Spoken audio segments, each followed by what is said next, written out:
श्री साई कृपा नागरी सहकारी पतसंस्था मर्यादित बेल्ले यांच्या निमगाव साव्याचे म्हणजे 7वे शाखेचं उद्घाटन झालं असं मी प्रथमतः जाहीर करतो। साई कृपा पतसंस्थेचा चढता आलेख पाहता प्रत्येकाने गौरव उद्गार काढलेलेच आहेत, पण ज्यांना बोलता आलं नाही त्यांचं या साई कृपाबद्दल जे विश्वासाचं नातं आहे त्यांच्या मनामध्ये आणि त्यांच्या डोळ्यात ते आपसुकच दिसून येत आहे।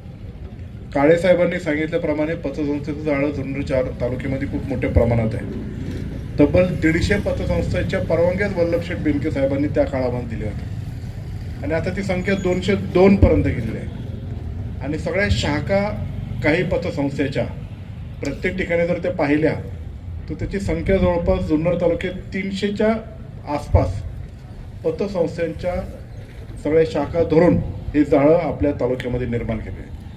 शेवटी पतसंस्था ही का स्थापन झाली? अर्थकारणामध्ये कोऑपरेटिव्ह बँक्स आहेत,